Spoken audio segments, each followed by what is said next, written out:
Sir Papa Dudut. Magandang araw po sa inyong lahat at sa mga kapwa ko kabarangay. Matagal na po akong taga-suporta ng Barangay Love Stories.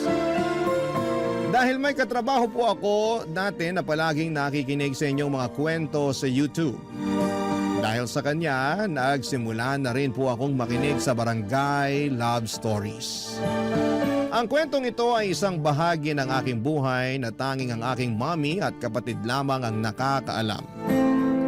Nakasulat po ito sa aking journal at sa pagkakataong ito, napagdesisyonan ko pong ibahagi sa inyo ang ilan sa mga karanasan at aral na natutunan ko sa buhay. Alam niyo po yung feeling na mas lalong gumagaan ang lahat tuwing may nakakausap ka tungkol sa problema mo. Kaya po ako sumulat sa inyo kasi gusto ko pong maramdaman ulit yung feeling na yon. Ako po si Jasper. Lumaki po ako sa isang pamilya na malayo sa karaniwang buhay ng marami. Noong pinanganak po ako ay tila hindi pa ganap na handa ang mami ko na maging isang magulang.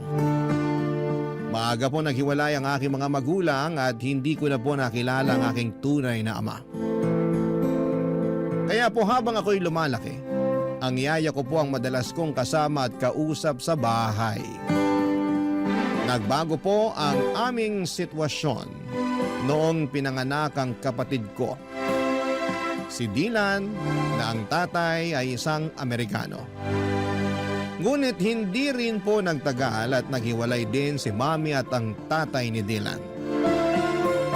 Habang lumalaki po ako ay unti-unti kong napapansin na parang mas paborito ni mami si Dylan.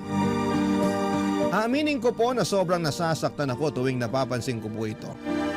Pero ni minsan, hindi ko po pinagbuhatan ng sama ng loob ang aking half-brother. Sa katunayan po ay hindi ko na rin po naramdaman na magkaiba pala kami ng ama. Para sa akin ay si Dylan ang kapatid ko at wala po akong ibang nararamdaman kundi ang pagmamahal at pagkalinga sa kanya, Papa Dudut.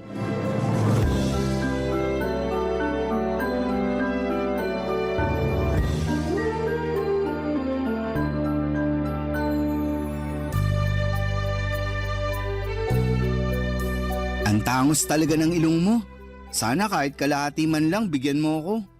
Tapos ang puti-puti mo pa. Iba talaga pag may lahing kano.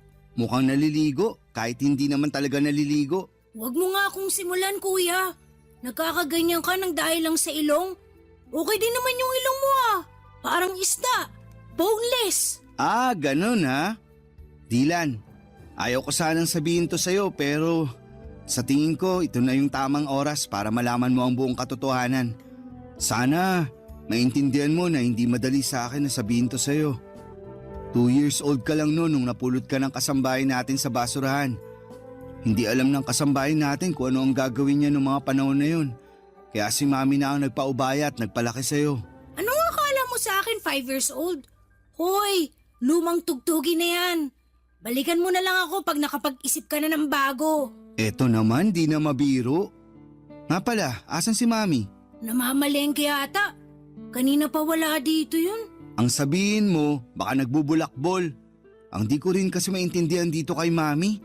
Para siyang teenager kung umasta. Kung yung ibang nanay dyan, sobra-sobra yung pag-aalaga at pag-aaruga sa mga anak nila. Tayo naman parating naiiwan sa bahay kasama yung maid. Di ko tuloy maiwasan mainggit dun sa mga kaibigan kong pinaghihigpitan ng mga nanay nila. Naku, bahala ako dyan.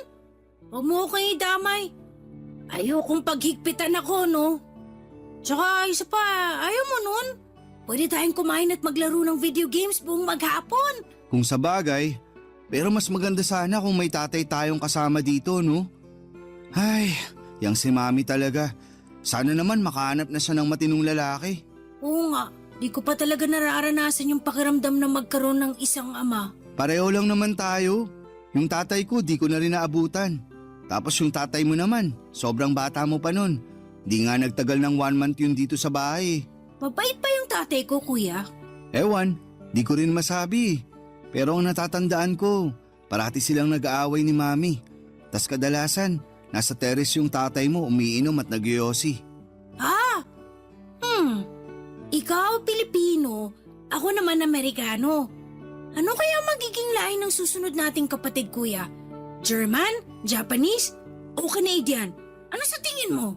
Uy, sana naman di na magkaanak yan si Mami. Hirap na nga siya sa ating dalawa eh. Sa akin nga lang pala siya nahihirapan. Ikaw ang paborito eh. Kumbaga sa internet, ikaw yung naka-bookmark na website. Tas ako yung parang advertisement sa video na pilit sinasara. Grabe ka naman, kuya. Hindi naman siguro. Di mo ba talaga napapansin?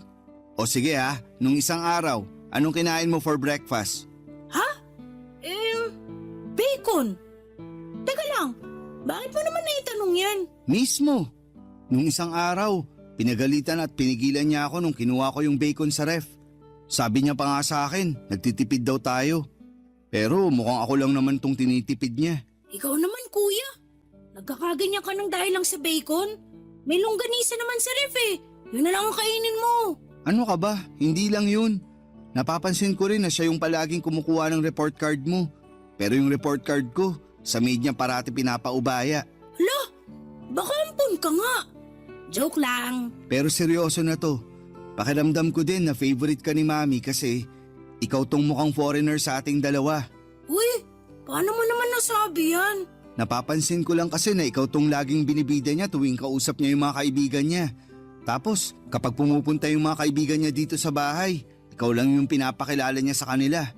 Pakiramdam ko tuloy kung hindi ako ampon. Siguro nakababatang kapatid niya ako. Sa totoo lang, sobrang bigat sa pakiramdam. Kuya talaga? Ba't kung makapagsalita ka parang kasalanan kong lahat? Uy, sorry na. Di ganun ang ibig kong sabihin ha. Pasensya ka na. Masyado lang ako nadala ng mga emosyon ko. At isa pa, yung pagtrato sa akin ni Mami, palagi mong tatandaan na wala kang kasalanan doon, okay? Problema naming dalawa yun ni Mami. Sorry na at ikaw tong napagbubuntungan ko ng sama ng loob.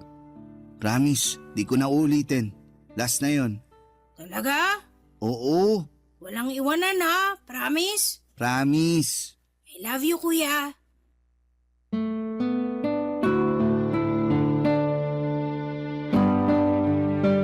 Ganyan kami ng kapatid ko, Papa Dudut.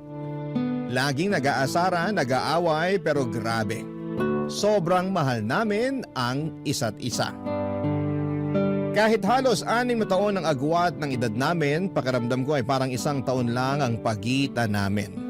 Siguro ay dahil alam naming pareho na kami lang din ang magtutulungan sa huli. Kasi tulad ng sinabi ko, si Mami palagi namang lumalabas. Tapos yung maid na lang yung nakakasama namin sa pang-araw-araw. Kaya kami ni Dylan magkasama sa lahat ng oras, pagkain, laro, problema. Lahat ng maliliit at malalaking bagay ay magkasama kami. Pero bigla po nagbago ang sitwasyon nang nakilala ni Mami si Nathan, isang French na hindi nagtagal ay naging boyfriend niya. Hindi ko talaga maintindihan yung nararamdaman ko ng mga panahong yon. Parang naghahalo-halo yung takot, pagwo-worry, at hindi ko alam kung matutuwa ba ako o mababahala. Sa totoo lang, sa pagkakakilala ko kay Mami, akala ko ay hindi rin magtatagal yung relasyon nila. Kasi hindi siya yung tipo ng tao na basta-basta magpapadala sa isang relasyon. Pero sa kabila ng lahat, at the end of the day ay masaya kami ni Dylan kasi naging mabait naman si Nathan sa amin. Hindi nagtagal ay nag-live-in na rin sila sa bahay na inuupahan namin. At doon ko na-realize na tila ba isang malaking pagbabago yung pagpasok niya sa buhay namin. Akala ko ay magiging one big happy family na kami. Yung tipong magkakasama kami, masaya at walang sagabal. Pero laking gulat ko nang matapos ang 6 na buwan, may sinabi si Mami sa amin ni Dylan na talagang bumasag sa puso ko. Yung tipong hindi ko alam kung papaano tatanggapin. Kasi parang lahat ng pangarap at inaasahan ko ay bigla na lamang nawasak. Ipinagtapat ni Mami sa amin ni Dylan na balak niyang ikasal kay Nathan sa France. Nung una'y natuwa pa ako para kay Mami kasi syempre masaya akong makita siyang masaya. Lalo na't si Nathan naman ay naging mabait sa amin. Pero hindi yon ang talagang bumasag sa puso ko. Yung sumunod na sinabi ni Mami ang nagdulot ng pasakit na hindi ko alam kung papaano ko haharapin, Papa Dudut.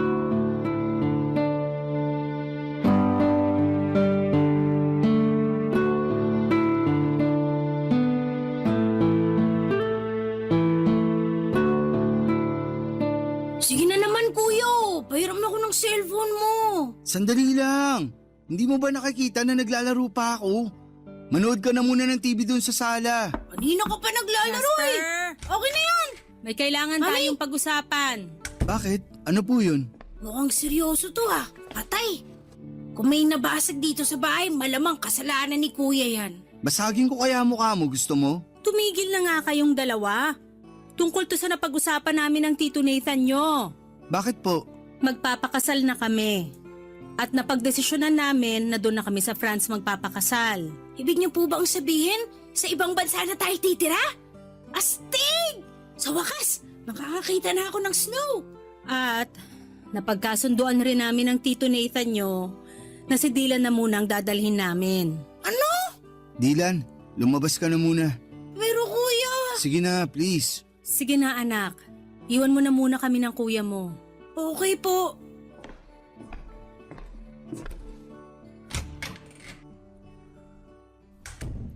Ibig niyong sabihin, iiwan niyo na ako? Jasper, mahal ang cost of living doon. Walang bahay ang Tito Nathan mo sa France. Umuupa lang siya ng apartment doon. Magsisiksikan lang tayo kung isasama ka pa namin. At isa pa, mas makakamura tayo kung dito ka na muna sa Pilipinas mag-aaral. Bakit pakiramdam ko na nagpapalusot lang kayo? Alam ko naman na sa simulat sampul pa lang si Dylan na ang paborito niyong anak. At wala kayong narinig sa akin dahil mahal ko naman yung kapatid ko na yan. Pero di ko akalain na aabot kayo sa puntong paghiwalayin niyo kami. Jasper, wala na akong magagawa. Pinoproseso na ni Tito Nathan ang visa ko pati na rin ang visa ng kapatid mo. At huwag ka mag-alala kasi pumayag na ang lola mo na doon ka muna mag-aaral at titira sa kanya sa probinsya. Sobrang unfair niyo naman po. Alam ko na matagal niyo ng pangarap na maging residente sa ibang bansa. At nabigo kayo nung naghiwalay kayo ng tatay ni Dylan, hindi po ba? Hindi ko rin akalain na ipagpapalit niyo ako para lang sa pangarap mong yan. Ang kapal ng mukha mo? Buwas-bawasan mo yung tabas ng dila mo dahil kung hindi mas malala pa dyan ang aabutin mo sa akin. Nakapagdesisyon na kami ng Tito Nathan mo, Jasper. At wala ka nang magagawa doon. Huwag kang mag-alala. Dadalaw kami dito pag naging residente na kami doon. Hindi ka naman pababayaan ng lola mo dito sa Pilipinas. Pero kayo po ni Dylan ang kailangan ko. Hindi niyo ba naiintindihan yun? Ang tigas naman ng puso niyo sa akin. Para niyo na rin pinamukha sa akin na parang kasalanan ko pa na nabuhay ako sa mundong to. Kung ganito lang din naman ang kahinat na ng lahat ng to, sana pala iniwan niyo na lang ako kay Lola nung ipinanganak niyo ako. Bakit niyo ba ako kinupkup kung hindi niyo rin naman pala kayang panindigan?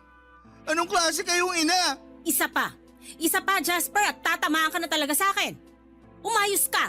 Hindi kita pinalaking bastos. Kung tutusin, hindi niyo naman ako pinalaki, di ba? Buong buhay ko, lagi kayong wala.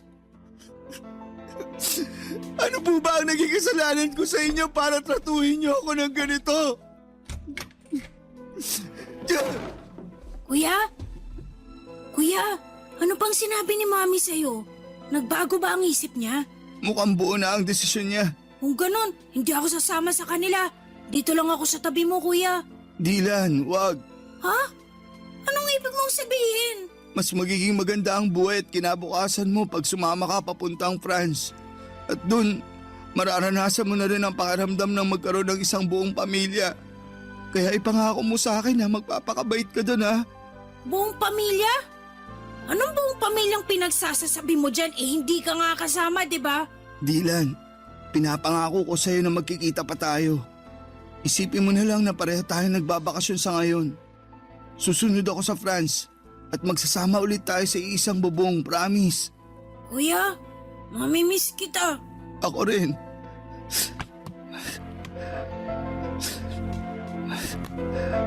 Oh, eto. Kunin mo. Ano to, kuya? Sa'yo na yung cellphone ko. Para naman may remembrance ka sa akin. Ingatan mo yan, ha? Oo, iingatan ko to. Thank you, kuya. Pero paano ka? Doon na daw ako kay Lola titira eh. Sigurado naman ako na may cellphone yun. O siguro magpapabili ako sa kanya. Ewan ko. Basta, huwag kang mag-alala. Dahil tatawagan pa rin kita, okay? Kuya, mamimiss kita. Payakap ako.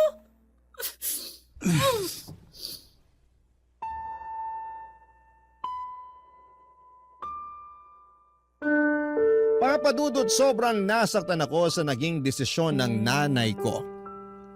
Hinding-hindi ko malilimutan yung araw na umalis sila, Mami at yung partner niyang si Nathan at ang kapatid ko papunta sa France. Hindi ko makakalimutan na hindi na ako sumama sa kanila sa airport.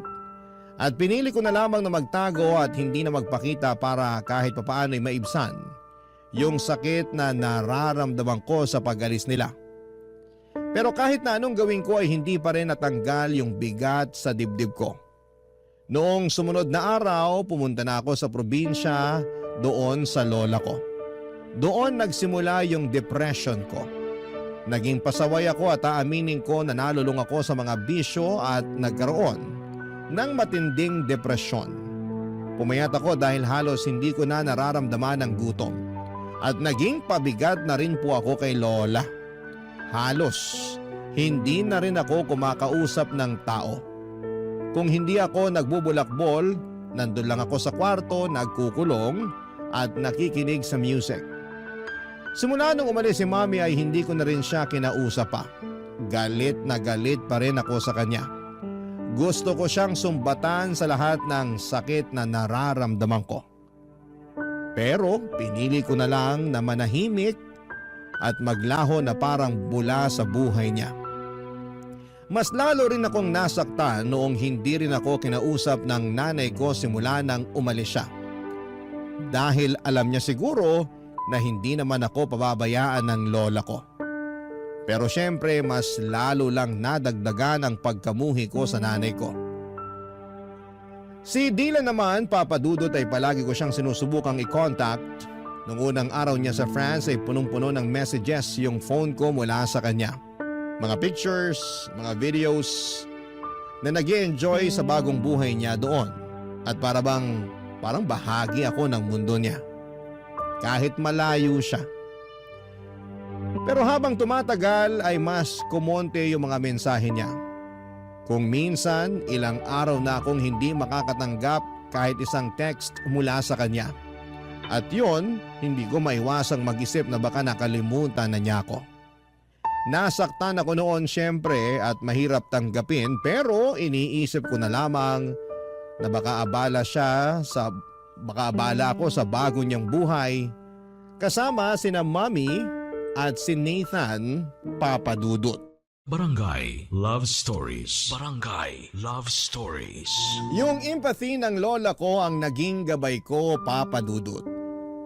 Kahit na siguro naging pasakit ako sa kanya, ni minsan ay hindi ko naramdaman at tinataboy ako ni lola. Laging pinaparamdam ni lola na naiintindihan niya ako. Ikinuwento sa akin ni lola na gusto raw akong ipalaglag ni Mami noong ipinagbubuntis pa ako nito, pero siya ang tumutol at ipinaglaban akong ipanganak. Nalaman ko rin na siya ang may gustong lumayo kami ni Mami para lumaki ako sa piling ng tunay kong ina. Pero hindi alam ni lola na sobrang iba pala ang trato sa akin ni Mami habang lumalaki ako. Masakit mang marinig ang mga revelasyon ni lola ay hindi ako nawala ng pag-asa. Dahil sa pagmamahal ni lola ay nagpatuloy ako sa pag-aaral at nakapagtapos ng Bachelor of Science in Software Engineering. Niyaya ko pa siya na tumira sa syudad, pero mas gusto niyang manatili sa probinsya. Tinanggap ko na lamang ang desisyon niya, pero araw-araw pa rin siyang kinukumusta sa pamamagitan ng cellphone. Bumalik ako ng syudad at pinalad na makapasok sa isang kilalang kumpanya at nag-ipon. Isa sa mga layunin ko noon ay makita si Mami at si Dylan. Aaminin ko na may mga hinanakit pa ako kay Mami, pero handa na akong lunukin ng pride ko, papadudot. Matagal na kasi ang mga nangyari. At ang tanging hangad ko na lamang ay magkaayos kami at makasama sila, lalong-lalo na po si Dylan, papadudot. Sinubukan kong mag-message kay Dylan, pero madalang na lamang talaga siyang mag-reply. Kaya naman nag-decide akong kontakin si Mommy sa social media tungkol sa bala kong kumuha ng tourist visa papunta sa France. Nagulat ako sa mainit na pagtanggap niya. Ang sabi niya ay miss na raw niya ako at humingi pa siya ng sorry sa mga pagkukulang niya. Pinatawad ko siya at naramdaman ko na parang naghilom na ang mga sugat ko. Nag-file ako ng 3-week leave na approve at natuwa pa ako nang ma-approve ang visa ko. Kaya makakapunta na ako sa bansang bahagi ng Europa kasama na ang France. Agad ko itong binalita kay Mommy at sobrang saya niya para sa akin, Papa Dudut. Si Dylan ay hindi pa rin ako nireplyan. Pero sinabi ko na lamang sa sarili ko na mas okay siguro kung magkita na lamang kami ng personal. At dumating na nga ang matagal ko nang hinihintay, Papa Dudut, ang makatungtong sa airport ng France.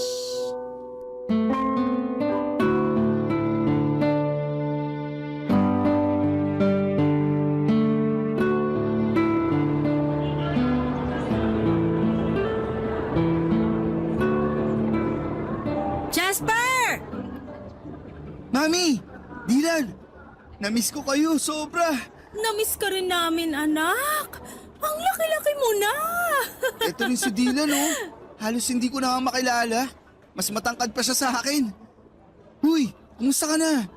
Namiss kita sobra. Ano ba? Nasasakal ako! Ay, sorry, pasensya ka na. Masaya lang talaga ako at nagkita na rin tayo. Uy, ikaw ba't bihira ka na lang mag-text sa akin? Di mo na rin sinasagot yung cellphone mo tuwing tumatawag ako. Alam mo, konti na lang magtatampo na talaga ako sa'yo. Jasper, pwede ba? Pagod ako. Mami, mauna na ako sa kotse. Sige, anak. Hintayin mo na lang kami ng kuya mo. Mami, may problema ba si Dylan? Bakit nanlalamig siya sa akin? Tapos Jasper pa talaga yung tawag niya sa akin, ha? Naku na, hayaan mo na muna yung kapatid mo na yon. Pagod lang yun kasi late na natulog. Pero syempre, ginising ko siya ng maaga at pinilit ko siyang samahan ako dito sa airport. Ah, kaya pala. Pero bakit Jasper lang yung tawag niya sa akin kanina? Aaminin ko, medyo nasaktan ako dun. Nak, sobrang magkaiba kasi ang kultura dito sa France at doon sa atin sa Pilipinas. Dito kasi sa France, walang kuya-kuya at ate-ate. First name lang ang tawagan ng mga magkakapatid dito. Ano ba yan? Sobrang nakakapanibago naman. Mabuti na lang talaga at marunong pa siya magtagalog. Aba, syempre naman. Hindi ako nagfe-French kapag kausap ko yung kapatid mo na yan. Kasi ayoko na makalimutan niya yung lengguwahe natin. Mabuti naman po kung ganun. Pero mami, siguro ang galing nyo na ni Dylan mag-French, no? Oo naman. Sa katunayan nga, mas magaling pang mag-French ang kapatid mo kaysa sa akin eh. Napakatalinong bata. Sobra! Kahit nung bata pa yan, sobrang hanga na ako dyan eh. Nga po pala, may kailangan akong sabihin sa inyo. Ano yon, Nak? Huwag po kayong mabibigla ha. Naaalala niyo po ba yung hotel na nireserve ko para sana sa 2 linggo na stay ko dito sa France? Oo. Bakit? Ano po kasi, kinancel ko po yung reservation ko sa hotel na yun. Nag-request po ako ng refund. Ha? Bakit mo naman ginawa yun, Nak? Mami, tatapatin na po kita. Gusto ko po sana magstay sa apartment niyo, nakasama ka at si Dylan. Ano? Ay, anak naman eh. Hindi kalakihan yung tinitira namin na apartment. Hindi ka magiging komportable doon. Maghanap ka na lang ng ibang hotel, tutulungan kita. Kahit ako na ang magbayad. Mami, ganito kasi yan. Sa 2 linggo ko na stay dito, ayoko naman po magmukmuk sa hotel. Gusto ko po kayong makasama ni Dylan sa bawat segundo, minuto at oras. Kaya please na po, Mami. Pumayag na po kayo. Ay, kahit kailan ka talaga, oo. Napaka-independent mo na pero parang bata ka pa rin kung umasta. So, ibig sabihin ba niyan pumapayag na po kayo? May magagawa pa ba ako? Salamat po, Mami. I love you. Pero ipapaalala ko lang sa'yo na wala kaming guest room sa apartment na yon. Doon ka na matutulog sa kwarto ni Dylan pero single bed lang yon. Okay lang sa akin kahit sa saig na po ako matulog. Loko-loko ka talagang bata ka. May extra foam naman dun eh. Yun na munang ipapagamit ko sa'yo. Thank you po. Nga pala, Mami. Kumusta kayo ni Nathan? Okay naman po ba kayo? Yung Tito Nathan mo? Okay naman kami. Bakit mo naman natanong yan? Wala lang po. Matagal-tagal na rin kasi nung huli ko siyang nakita.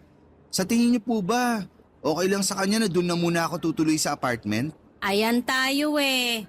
O di ba sana naisip mo yan bago mo kinansela yung reservation mo dun sa hotel? Ibang klase ka talagang bata ka. Mami talaga. Sigurado akong mabibigla yon. Pero huwag kang mag-alala. Ako na magpapaliwanag sa kanya. Thank you, Mami. Kaya mahal na mahal ko po kayo eh. Naku, nambola pa. Pero Jasper, kung sakaling may marinig ka na ingay galing sa kwarto namin, huwag mo na lang pansinin, okay? Kasi alam mo naman, buhay mag-asawa, paminsan-minsan may mga hindi pinagkakasunduan. Pero wala namang problema na hindi nasosolusyonan, di ba? Bakit po? Madalas po ba kayo mag-away ni Nathan? Alam mo naman mga French, ang tatapang.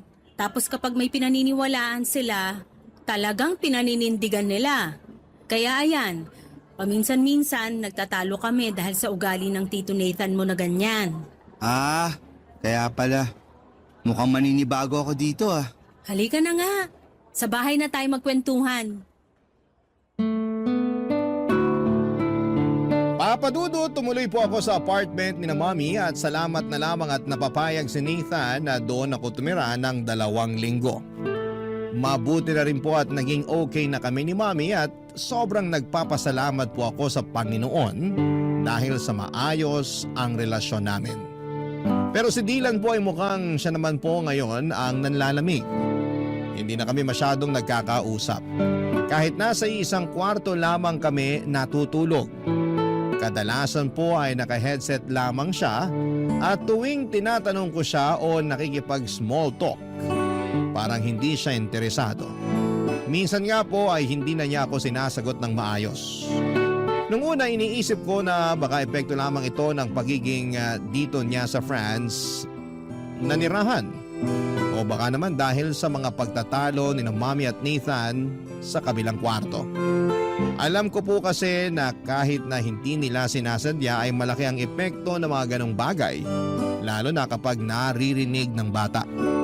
May mga pagkakataon din na iniisip ko na baka may pinagdadaanan siya na hindi ko pa rin nauunawaan.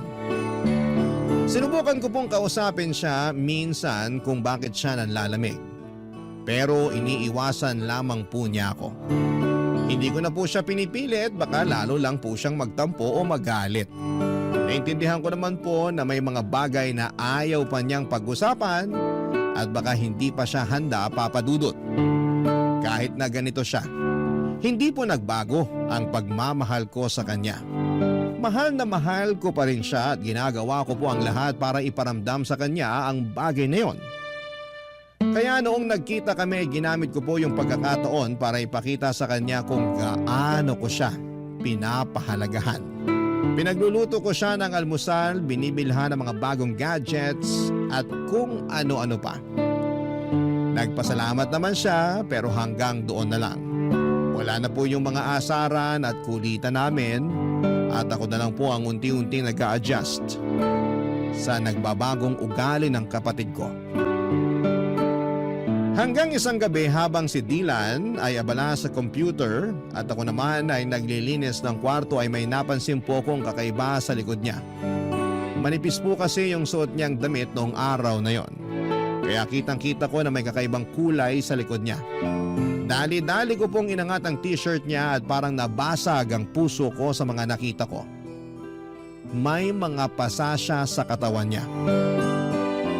Agad akong natigilan at parang may dumaan na bagyong dumurog sa puso ko.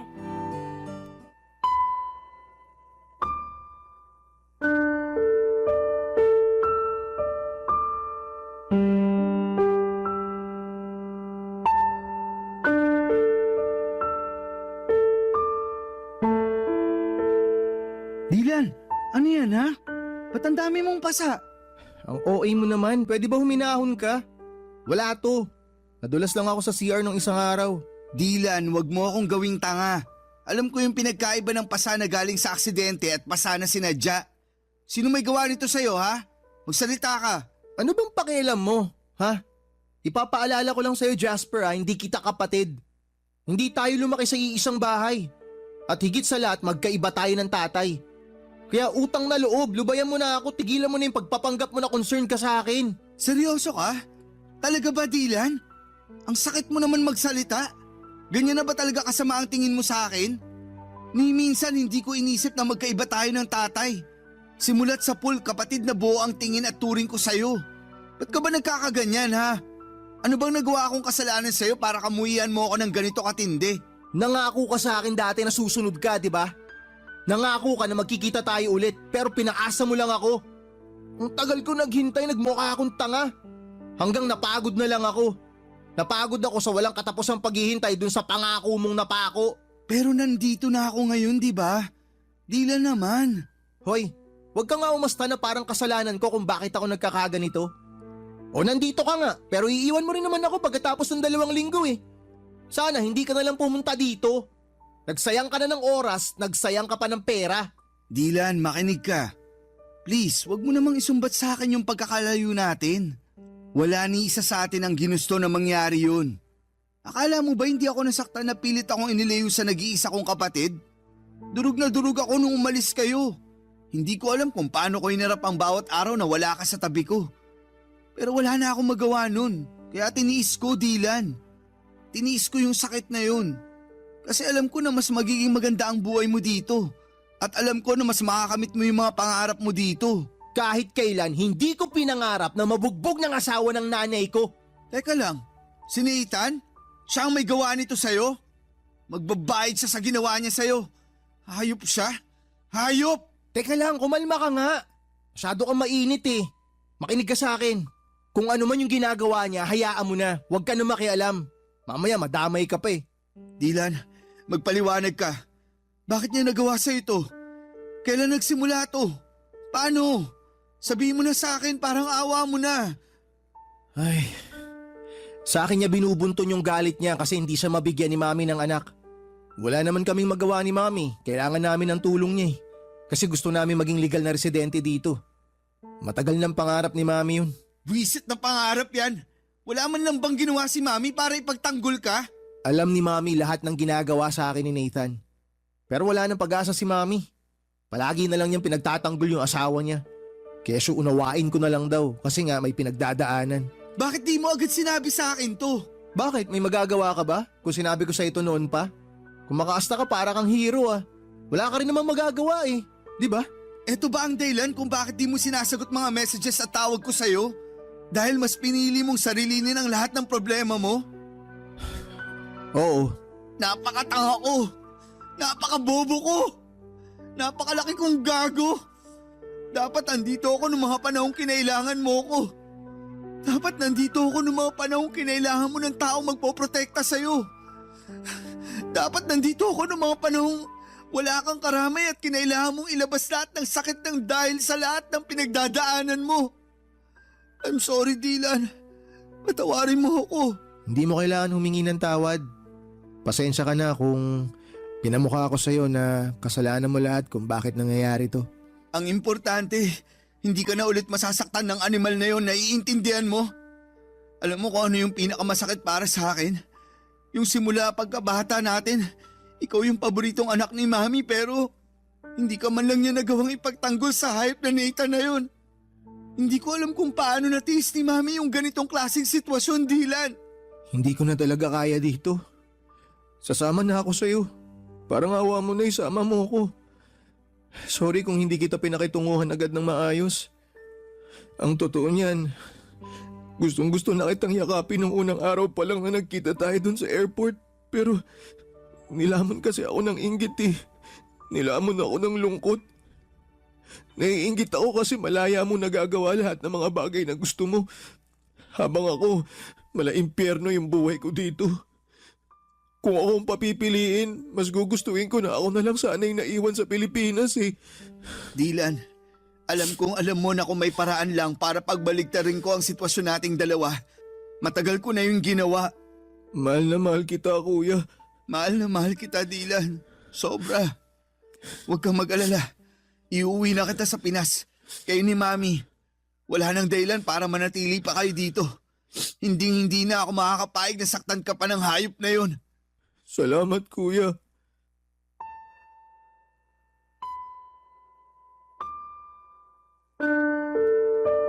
Sobrang gulo ng emosyon ko ng araw na yon, Papa Dudut. Hindi ko alam kung paano ko haharapin ang sinabi ni Dylan sa akin. Kung nung una ay pinapangarap ko pang magtagal sa bakasyon ko sa France, ngayon ay parang ang tanging hangad ko na lamang ay makaalis pabalik ng Pilipinas kasama ang nanay at kapatid ko. Kinausap ko si Mami noon at pinilit kong kumbinsihin siyang bumalik na sa Pilipinas kasama ko, pero tila baga nakatanim na sa isipan niya ang pangarap niyang maging residente ng ibang bansa. Pinagbantan niya rin ako na hindi ko raw pwedeng i-report sa authority ang kalaguyo niya dahil masisira daw lahat ng plano niya. Tinutulan niya ang tulong ko at sa mga mata niya ay parang isang malaking pagkatalo na lamang ang bumalik sa Pilipinas. Sobrang sakit ng pakiramdam ko. Kahit na anong pilit ko ay nagmatigas siya, Papa Dudut. Kitang-kita ko na ang toxic na ang relasyon nila ng asawa niyang Frances. Pero hindi pa rin siya tumitigil sa pangarap na makapagtuloy sa ibang bansa. Ang hirap, Papa Dudut. Ipinaglaban ko si Mami sa paulit-ulit na paraan, subalit sa kanya ay tila wala ng saysayang lahat. Kaya't gumawa ako ng paraan at sa huli ang tanging magagawa ko na lamang ay iligtas at dalhin si Dylan pabalik ng Pilipinas. Pagdating namin sa Pilipinas ay parang isang milagro. Ang dating pagkatao ni Dylan, pati na rin ang relasyon namin ay muling nabuhay. Parang ang mga piraso ng aming koneksyon na matagal nang nawalay ay unti-unting nagsimulang magdikit muli. Naramdaman ko ang pagbabalik ng tiwala, bukas siya sa akin at sa bawat araw ay tila mas nagiging malapit kami sa isa't isa, Papa Dudut. At ngayon dito na rin siya tumitira kasama ko sa kondo na inuupahan ko. Lahat ng mga pangangailangan niya ako na ang nag-aalaga at nag-aasikaso. At si Mami naman kahit nalabag sa puso ko na iwanan siya sa France ay wala po akong magagawa. Pakiramdam ko noon kung patuloy ako magmamatigas at ipagpipilitan ang gusto ko ay baka si Mami na mismo ang magtulak sa akin papalayo at ayokong mawala pa siyang muli. Hindi ko kayang masira pa ang natitira naming relasyon. Kaya kahit na ang sakit ay sinabi ko na lamang sa kanya na tawagan ako kaagad kung umabot na sila sa punto ng pisikala ng asawa niya. Binigay ko na rin sa kanya lahat ng mga phone numbers na mga pwedeng magbigay ng tulong doon kung sakasakali. Papa Dudut, gulong-gulo po ako noon. Para akong naiwan sa gitna ng isang bagyong hindi ko kayang kontrolin. Hindi ko matanggap na nanatili siya sa poder ng lalaking yon. Yung lalaking nanakit sa kapatid ko. Yung lalaking unti-unting tinatanggal ang kanyang peace of mind. Sobrang hirap at sa kabila ng lahat ng mga nangyari, parang hindi ko kayang tanggapin na patuloy niyang pinipili ang lalaking yon. Parang isang sugat na hindi mo kayang hilumin. Isang pighati na paulit-ulit na bumabalik. Barangay Love Stories. Barangay Love Stories. Papa Dudut, naging maayos naman po ang buhay ni Dylan dito sa Pilipinas. Lalo na at magkasama kami. Maliit lang ang inuupahan kong kondo pero komportable at magaan sa pakiramdam. Natustusan ko naman ang mga pangangailangan namin at sa bawat araw ay natututo rin si Dylan sa pag-a-adjust sa simpleng buhay dito sa Pilipinas. Ako na rin ang nag-aasikaso sa lahat ng papeles ni Dylan para makapag-stay siya ng maayos dito at higit sa lahat ay pinili kong ipagpatuloy ang kanyang edukasyon dito sa Pilipinas. Papa Dudut, masaya ako na naging mapayapa ang buhay namin kahit sa simpleng paraan. Ang mga maliliit na bagay na dating hindi namin binibigyang halaga, mga magaan na araw, tahimik na gabi ay ngayon ay nagiging malalaking bagay para sa amin. Ngunit sa kabila ng lahat ng ito, hindi pa rin nawawala ang matinding pagwo-worry namin kay Mami, lalo na si Dylan. Paminsan-minsan ay binabangungot pa siya parang ang mga masasakit na alaala mula sa France ay patuloy na bumabalik, Papa Dudut. Parang hindi siya makaalis sa mga trauma na iniwan sa kanya ng mga nangyari doon. Minsan ramdam ko ang takot sa mga mata ni Dylan at sobra siyang nagwo-worry sa kalagayan ng nanay namin. Hindi rin ako nakaligtas sa mga alalahaning yon. Pareho kami ng mga nararamdaman, yung bigat sa puso, yung takot na baka may mangyaring masama kay Mami o kaya'y lalo siyang mapahamak, Papa Dudut.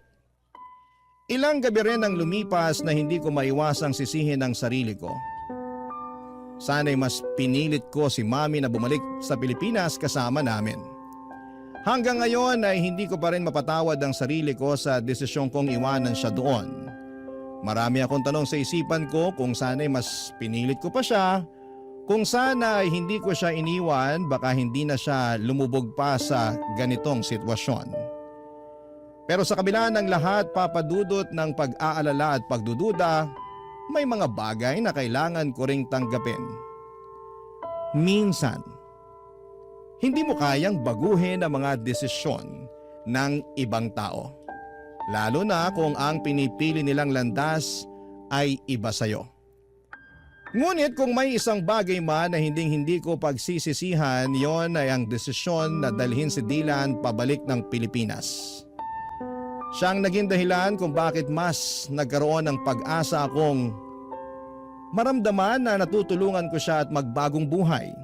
Sa kanya ko nahanap ang lakas na magpatuloy at hindi ko kayang isiping wala siya sa tabi ko. Lalo na sa mga panahong kailangan ko ng gabay at suporta. Mas ligtas siya sa akin dito at mas magaan ang pakiramdam ko na magkasama kami. Ang mga gabi namin ngayon ay tahimik, puno ng simpleng kaligayahan. At mas kontento kami sa buhay, Papa Dudut.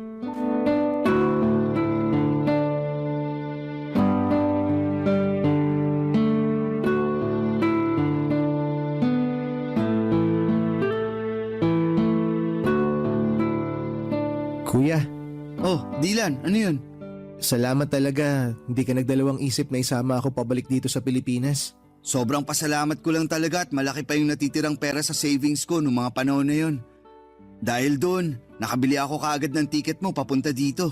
Nabawasan pa tuloy yung savings mo dahil sa akin. Pasensya ka na talaga ha. Dylan, yan ang wag na wag mong iisipin. Yung pera, pwede ko ulit kitain yan. Pero hindi ko na mapapatawad ang sarili ko kung may mangyari pang masama sa'yo doon. Ang bait mo talaga kuya. Pero wag masyado ha. Baka kunin ka na ni San Pedro. Sira! Nga pala, kumusta pag-aaral mo? Ayun, okay naman. Medyo nakakapanibago lang ng konti kasi nga magkaiba yung educational system dito sa Pilipinas dun sa France. Pero huwag kang mag-alala.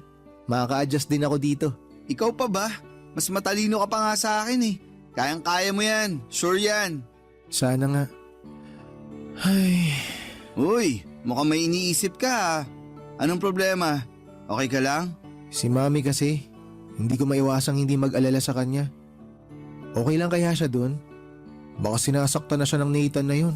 Nag-aalala din ako sa kanya.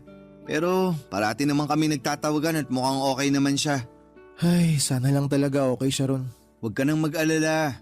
Alam mo naman si Mami, matapang yun. Hindi yun umuurong sa kahit anong laban. Kuya, mali ba yung naging desisyon ko? Ha? Anong ibig mong sabihin? Na sumama pabalik sa'yo dito sa Pilipinas. Sobra kasi ako nagigilty.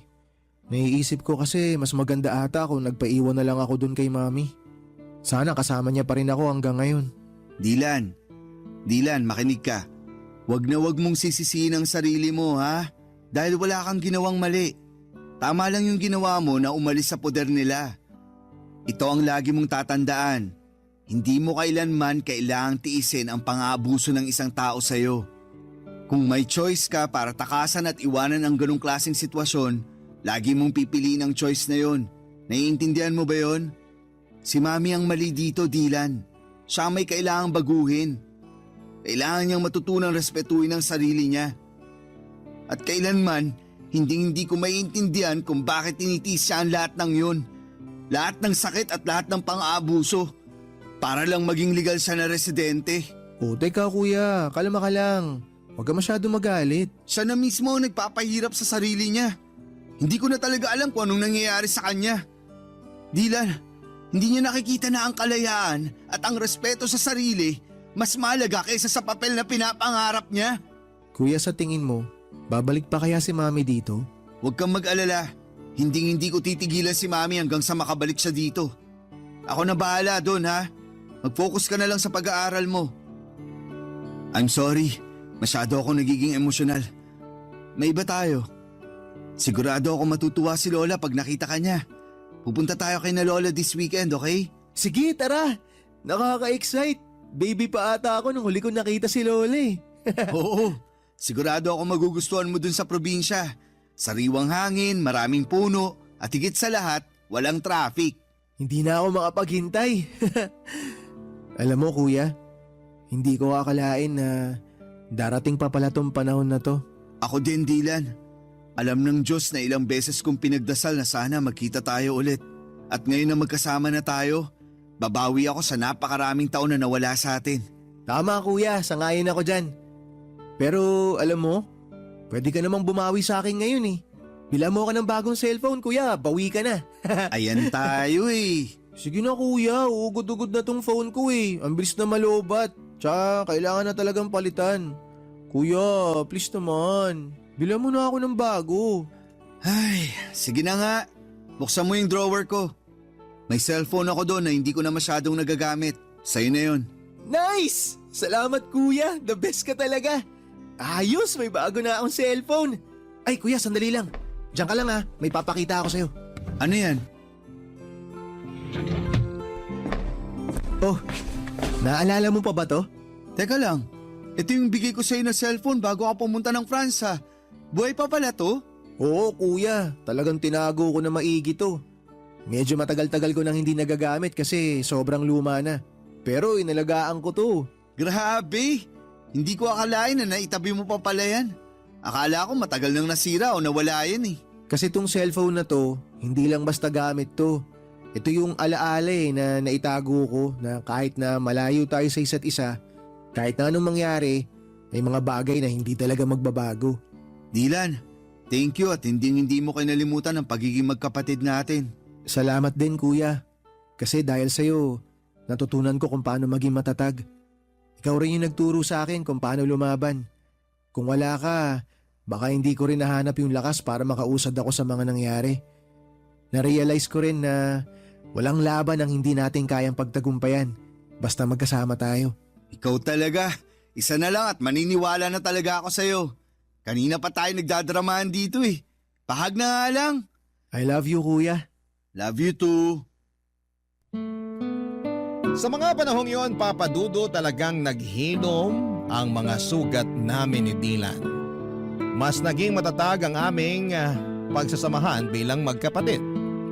Tahimik na ang buhay namin at sa wakas ay nakaramdam kami ng kapayapaan, isang uri ng katahimikan na matagal na naming hinahanap. Hindi na rin kami palaging nag-aalala kay Mommy kasi parati kaming nagtatawagan at mukhang okay naman siya. Kahit nasa malayo siya, pero kahit na medyo mas tahimik na ang lahat, hindi ko pa rin kayang alisin sa puso ko ang pag-asa na balang araw ay ilalayo ko si Mommy sa kinakasama niyang French. Hindi ko talaga kayang patawarin ang ginagawa ng asawa ni Mommy sa kapatid ko. At kahit gaano kalayo or katagal ay hindi ko pa rin makakalimutan ang lahat ng sakit na idinulot niya sa aming pamilya. Masaya na rin ako na parang hindi ko na masyadong napapansin na may trauma pa si Dylan. Hindi na kagaya ng mga unang araw niya dito sa Pilipinas na talagang kitang-kita ko sa mukha niya ang mga bakas ng sakit at takot na iniwan ng asawa ni Mommy. Mga emosyon na parang hindi matitinag. Pero kahit na parang mas okay na siya ngayon, minabuti ko pa rin na dalhin siya sa isang psychologist. Kailangan niyang mailabas ang lahat ng mga negatibong emosyon na naipon niya mula sa mga pinagdaanan niyang trauma. Gusto kong matulungan siya na maghilom ng buo at sana'y magkaroon siya ng lakas natanggapin lahat ng mga nangyari at makapagsimula ng panibagong kabanata sa buhay niya.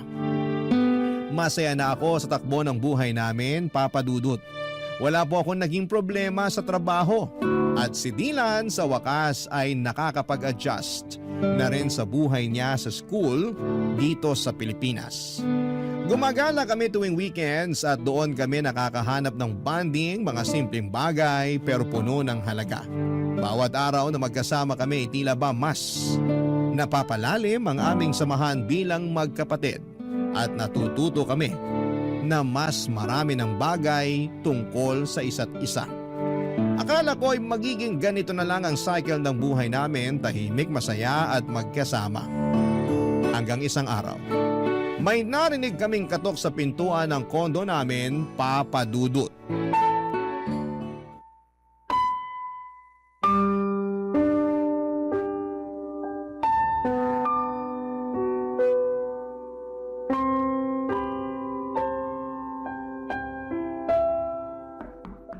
Sandali lang! Mami? Mga anak! I'm so sorry! I'm so sorry! Ang tagal kong hinintay ang araw na to. Teka, Mami, paano nyo nalaman yung address dito? Binigay sa akin ng lola niyo ang address niyo. Pasensya na kayo kung hindi ko sinabi na dadating ako kasi sa totoo lang, hindi ko alam kung may mukha pa akong ihaharap sa inyo. Naging makasarili ako. Ako ang dahilan kung bakit tayo nagkawatak-watak. Makinig ho kayo. Tapos na po yun. Hindi nyo na kailangang isipin yun. Ang importante, nandito na po kayo. Hindi ako naging mabuting ina dahil lang sa kagustuhan ko na umasenso at manirahan sa ibang bansa. Naging unfair ako sa inyong dalawa. Mga anak, I'm so sorry. Sising-sisi na ako sa mga naging desisyon ko sa buhay. Mami, wag nyo nang isipin yun. Okay na po tayo. Hindi nyo po alam kung gaano kami kasaya ni Kuya ngayon na nandito na kayo. Tsaka ang mas mahalaga ngayon, Mami, kumpleto tayong tatlo. At mas matatag na tayo ngayon. Tama po si Dylan. Hinding-hindi na po tayo magkakaiwalay ulit. Lahat ng pagkakamali ko, lahat ng sakit na naidulot ko sa inyo, parang isang malaking kasalanan na hindi ko na kayang itama. Walang kapatawaran yung ginawa ko sa inyo, mga anak. Mami, napatawad ka na namin ni Kuya. Matagal na. Hindi ko alam kung paano ko mapapalitan yung panahon na nawala sa atin. Pero kung may pagkakataon pa, babawi ako sa inyong dalawa. Ang importante po, narito tayo ngayon. At nandiyan kayo sa tabi namin. Hindi na natin may babalik ang nakaraan pero sigurado ako na mas marami pang magagandang bagay na mangyayari. Lalo na ngayon na magkakasama na tayo. Salamat mga anak. Hindi ko alam kung anong ginawa ko para maging deserving pa ako ng pagmamahal nyo. Pero sobrang nagpapasalamat ako na may pagkakataon pa akong magbago at maayos ang lahat. Sobrang bigat ng kasalanan ko sa inyong dalawa. Mami, mahal na mahal ka po namin. Dylan, nagbulag-bulagan ako sa mga ginawang kahayupan sa iyo ni Nathan dahil lang sa pagmamahal ko sa kanya at sa kagustuhan ko na maging legal na residente. Naging impyerno ang buhay mo dahil hinayaan ko siya sa mga ginawa niyang kawalangyaan sa iyo, anak. Hindi mo deserve lahat ng nangyari sa iyo. I'm so sorry. Mami, aaminin ko po. Sobra ako nasaktan nang malaman ko na sinasaktan ni Nathan si Dylan. Akala ko po kasi nun, mas magiging ligtas si Dylan sa inyo. Lalo na siya yung paborito niyong anak kahit noon pa man. Huwag niyo po sanang mamasamain pero wala naman pong problema sa akin kung siya ang paborito niyo. Ang sa akin lang po, sana pinrotektahan niyo siya laban sa hayop na yun. Pero sa sobrang dami na nang nangyari, hindi ko na po kayang magtanim ng sama ng loob laban sa inyo. Masaya lang po ako ngayon at ligtas kayo. Jasper, sobrang laki ng kasalanan ko sa iyo, anak. Nagkulang ako bilang nanay mo at hindi ko naparamdam sa iyo yung pagmamahal na karapat dapat mong matanggap mula sa isang ina. Anak, maraming salamat dahil sa kabila ng lahat hindi ka nagdalawang isip na tulungan ang kapatid mo. Sobrang nagpapasalamat ako at nilayo mo siya kaagad sa malaimpyernong lugar na yon. Bakit, Mami? Ano nangyari? Nahuli ko si Nathan na ng bababae.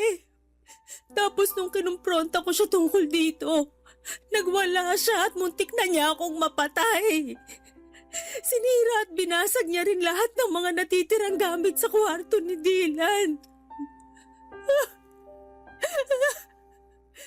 Hindi ko lubos maiisip na baka nasaktan niya ng husto yung kapatid mo kung hindi mo siya sinama pa uwi dito sa Pilipinas. Napakawalang hiya niya. Mami, please sabihin niyo sa akin na pinakulong mo na ang hayop na yon. Anak, hindi ko na kaya na makita pa ang pagmumukha niya. Sa mga panahong yon, na-realize ko kung gaano kabigat at katindi ang pagkukulang ko sa inyong dalawa. Wala na akong ibang inisip ng mga panahon na yun kung hindi ang makabawi sa inyong dalawa. Kaya ginamit ko yung natitirang pera ko para makauwi dito sa Pinas. Mami, kailangan nyo na siyang hiwalayan ng tuluyan. Ayoko na magkaroon pa kayo ng kahit na anong ugnayan sa kanya. I-delete nyo na yung phone number niya sa phone nyo. I-block nyo siya sa lahat ng social media. Baka masundan niya tayo dito tapos saktan na naman niya ako. Ayoko na ng ganun, Mami. Hindi ko na kaya. Dylan, makinig ka sa akin. Wala nang mananakit sa'yo dito. Ligtas ka na sa poder namin.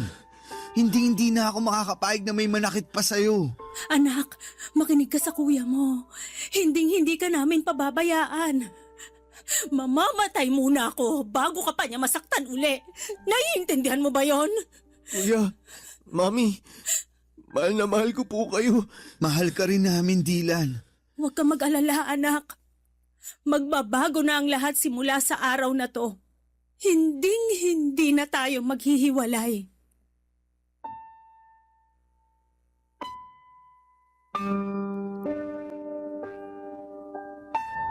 Papadudot muli ko na silaya ng mga bakas ng trauma sa mga mata ni Dylan ng araw na yon. Sobrang aking pag-aalala para sa kanya. Ngunit sa tulong namin ni Mami ay unti-unti at tuluyan din niyang nalaman na hindi siya dapat matakot pa. Si Mami po ay nanirahan kasama namin ni Dylan sa kondo na inuupahan namin. Habang ako ay patuloy sa aking trabaho bilang isang software engineer, si Dylan ay nagsusumika pa rin sa kanyang pag-aaral. At si Mami naman ay nagsimula ng magtrabaho bilang hotel receptionist. Nagtutulungan kami ngayon ni Mami sa mga gastusin at bills at sobrang saya ko po na kahit na hindi na ako bata ay nakakapiling ko pa rin siya sa araw-araw. Naging maayos naman ang takbo ng buhay namin hanggang sa isang araw. Isang kaibigan ni Mami mula sa France ang nagbalita na pumanaw na si Nathan dahil sa isang insidente sa bar. Tinulungan ko si Mami na mag-hire ng French lawyer online upang mag-file ng divorce nang hindi na niya kailangan bumalik pa sa France. Sa kabila ng mahaba at magastos na proseso ay naayos din namin ito at sa wakas ay na-finalize ang divorce.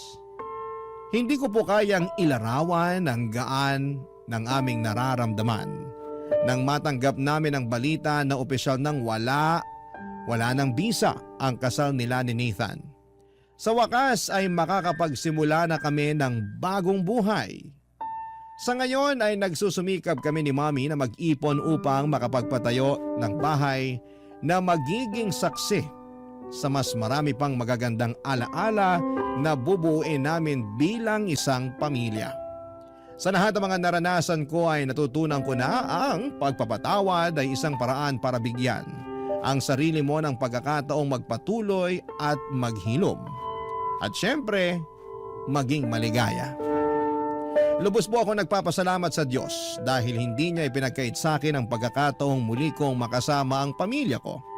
At sa wakas ay masasabi ko na rin na ang mga sugat ng nakaraan ay tuluyan ng nagsara at naghilom. Kung sakali man po na matanggap ninyo ang aking liham ay nais ko po sanang magpasalamat sa inyong oras at atensyon sa aking kwento. Dear Papa Dudut, pangarap ko na talagang magkaroon ng sariling pamilya simula noong dalaga pa lamang ako. At gusto ko na ang mapangasawa ko ay hindi taga sa amin sa Isabela. Kaya nga nung nauso po ang Facebook, kung sino-sinong lalaki ang kinausap ko para makipagkilala. Karamihan ay mga taga Maynila. Meron din namang mga taga Rizal at Batangas, pero wala naman akong sineryoso sa kanila dahil patapos pa lamang ako sa high school ng mga panahong yon. Bago ko i-share ang kwento ko ay magpapakilala muna ako. Ako si Shaira, 32 years old at kasalukuyang nakatira sa Quezon City. Meron na akong 2 anak at kinakasama na tawagin na lang po nating Noriel. Factory worker siya at nakilala ko noon sa kantina dati kong pinagtatrabahuhan bilang dishwasher. Lagi kasi siya doong kumakain. Nung nabuntis ako ni Noriel, alam ko na meron na siyang anak sa dati niyang kinakasama. Pero tinanggap ko pa rin yon dahil mahal ko si Noriel. Magsisimula ang lahat taong 2024 noong nabuntis niya ako sa pangalawa naming baby, Papa Dudut.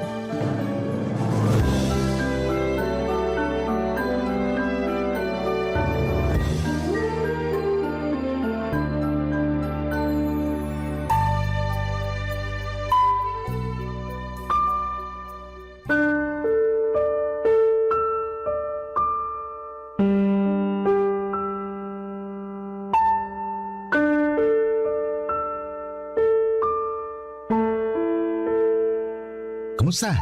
Anong resulta? Ayan oh, tignan mo. 2 guhit? Ibig sabihin buntis ka, sweet cake ko! Huwag mo nga akong tawagin ng ganyan, naiirita ako eh. Naiirita ka kasi buntis ka? Oo, Bakit?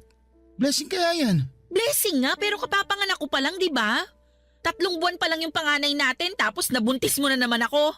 Dumidede pa nga sa akin yung anak natin. O ano naman? Anong ano naman?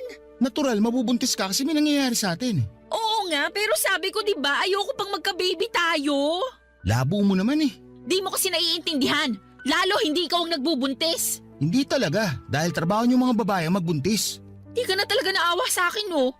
Alam mong hirap na hirap ako nun sa pagbubuntis sa panganay natin. Tapos binuntis mo na naman ako. 3 buwan pa lang walang nangyayari sa atin, tapos init na init ka na dyan. Ilang beses ko nang nasabi na hindi pa ako handa. Naayoko pa. Lalo pa dumidede pa yung panganay natin pero hindi mo ako pinakinggan. Tinuloy mo pa rin. Ginalaw mo pa rin ako kahit labag sa loob ko. Pinagbigyan kita pero nakiusap ako na wag mo akong bubuntisin pero hindi ka nag-ingat. Hindi ko nakasalanan yun. Sana uminom ka ng pills para hindi ka mabuntis. Tapos ako ngayon sisisihin mo. Ayos ka rin talaga eh. Uminom naman ako pero ang daming komplikasyon sa akin. Diba sabi ko naman sa'yo yun? Grabe ang sakit ng ulo ko, kulang na lang iuntog ko sa pader para lang mawala. Hirap pa ako makatulog sa gabi at kung ano-ano pang pangit na bagay yung mga naiisip ko. Dagdagan mo pa yung puyat sa pag-aalaga sa anak natin at mga gawaing bahay. Inggit nga ako sa'yo kasi palagi na lang mahimbing ang tulog mo sa gabi. Tapos ikaw pa ang galit pag iniistorbo ko ang tulog mo dahil lang gusto kong magpatulong sa pag-aasikaso sa baby natin. May trabaho pa kasi ako kinabukasan nun. Ikaw kaya pumasok na puyat, sige nga. Di mo kasi alam na bantay sarado kami ng bisor namin. Bawal aantok-antok sa production. Kaunting mali mo lang, siba ka. At yun ang iniiwasan ko dahil kawawa tayo. Sana naisip mo man lang yun. Lagi kong iniisip ang kapakanan mo, kung anong mararamdaman mo. Pero ako ba? Kahit konti, iniisip mo rin?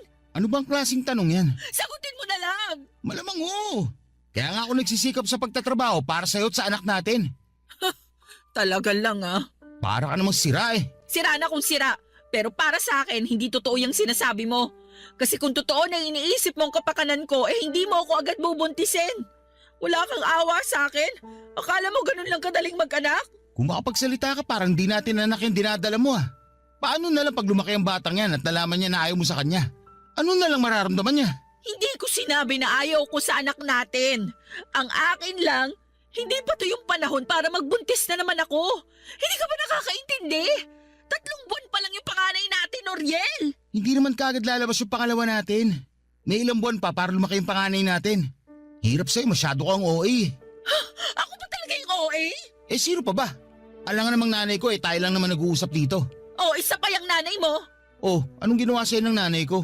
Baka pag nalaman niyang buntis na naman ako, may masabi na naman siya sa akin. Kagaya nung unang beses na nabuntis ako. Pabayaan mo na si nanay. Ganun lang talaga yun. Masyado madaldal pero wala namang ibig sabihin yung mga sinasabi niya. Hindi mo ba nakikita na tuwang-tuwa naman siya sa apo niya nung pinanganak mo?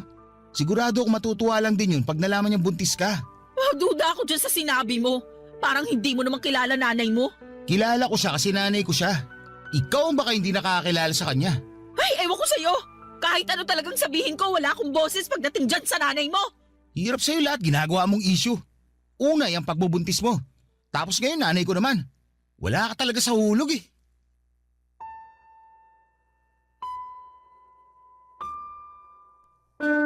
Papadudo 2023 nang nagkakilala kami ni Noriel. Noong taon ding yon ay nabuntis niya ako sa panganay namin kaya nagsama kami sa iisang bubong. Bale, tumira kami sa bahay nila sa Quezon City kasama ang nanay niya. Pero bago yung taong 2016 nang kinuha ko ng tiyahing kong tagaluto sa naturang kantin kung saan kami nagkakilala ng kinakasama ko. Siyempre excited ako noon dahil ang nasa isip ko ay pagkakataon ko na para matupad ang pangarap kong makapag-boyfriend ng taga-syudad. Alam ko na hindi ko dapat priority ang paghahanap ng karelasyon dahil mahirap lang ang buhay namin sa probinsya noong araw. Ni hindi na nga ako nakatungtong sa kolehiyo kahit gustuhin ko pa. Pero lahat ng mga kapatid ko ay meron ng asawa at sariling pamilya. Ako ang bunso sa aming 5 at matagal nang hiwalay ang mga magulang namin. Laking lola kami pero namatay na rin siya noong 2016 kaya nga tuwang-tuwa ako nang papuntahin ako sa Maynila ng tiyahin ko para magtrabaho dito. Palagi akong pinagsasabihan ng tiyahin ko na mag-ipon ng pera para may panggastos ako sa oras ng pangangailangan. Pero hindi ko yon masyadong iniintindi, Papa Dudut.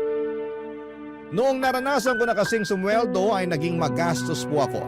Tapos kung sino-sino pa ang dinidate kong lalaki na nakikilala ko lamang online. Kaya nga may reputasyon ako na maharot sa mga mata ng tiyahin ko. Pero hinayaan na lamang nila ako dahil nasa tamang edad na raw ako. Kaya nga noong nabuntis ako at nagsama kami ni Noriel, ay hindi ako makareklamo ng todo sa kanya tungkol sa estado ng buhay namin. Noong isang beses kasi na nagsabi ako sa kanya ay sinisi lamang niya ako dahil masyado raw akong mapusok at hindi marunong makinig sa kanya. Na kung humanap lang daw ako ng lalaking marunong magdala ng pamilya ay hindi ko marananasang mas maghirap pa. Kaya nga wala na akong nagawa kundi ang pangatawanan na lamang ang bunga ng mga naging desisyon ko, Papa Dudut.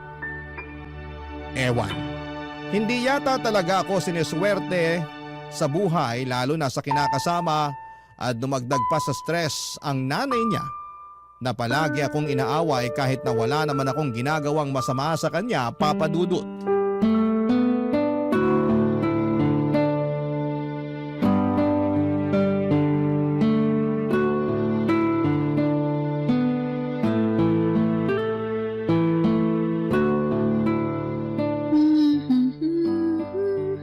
Wow!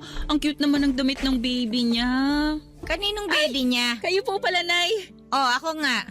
Bakit kumakaano ka naman dyan eh? Akala mo nakakita ka ng maligno. Hindi naman po sa ganon. Nagulat lang po talaga ako sa pagdating nyo. Paano hindi ka magugulat? Tutok na tutok ka dyan sa cellphone. Kulang na lang, idikit mo yung mga mata mo dyan. Sobra naman po kayo. Ako pa ang sobra. Kanina ko pa napapansin na babad ka dyan sa cellphone mo eh. Kumakaasta ka, akala mo wala kang inaalaga ang anak ka. Ngayon lang naman po ako nag-cellphone. Yung anak ko naman po natutulog sa duyan sa kwarto. Hindi ko naman po sinara ang pinto para tanaw ko at mabilis kong mapuntahan. Lumabas lang po ako ng kwarto saglit para kumuha ng tubig na maiinom sa ref. Tapos nag-cellphone ka na dyan bigla. Nag-chat din po kasi yung tiyahin ko. Kinukumusta ako kaya nireplyan ko lang. Nag-chat daw. Maniwala sa'yo. Ay kung gusto niyo tingnan niyo pa po tong cellphone ko, kausap ko po yung tsahin ko. Oo na. Pero may pasabi-sabi ka pa dyan na cute ng damit ng baby. Pinag-uusapan niyo rin ba ng tita mo yun? Ay, yun po ba? Hindi po. Nakita ko lang sa Facebook nung nagbukas ako ng account. Sinasabi ko na nga ba eh. Puro ka Facebook. Wala naman po sigurong masama doon, lalo't ngayon lang naman ako nag-Facebook, Nay. Kahit ano pang sabihin mo, hindi maganda sa isang nanay na katulad mo, yung puro ganyan ang inaatupag. Dapat ang ginagawa mo, pag hindi mo inaalagaan yung anak mo, naglilinis ka ng bahay. Tingnan mo, napakaraming hugasin sa lababo. Ako pa bang hinihintay mo maghugas ng mga yan? Hindi naman po, pero mamaya ko na sana huhugasan yung mga pinggan. Masakit pa po kasi yung balakang ko at medyo nangangalay yung mga binti ko. Sus, kunwari ka pa. Sabihin mo, nagdadahilan ka lang para hindi makapaghugas. Style mo, bulok. Ay, hindi naman po ako nagdadahilan. Hindi raw, pero halatang halata naman sa'yo. Inoobserbahan lang kita, Shaira.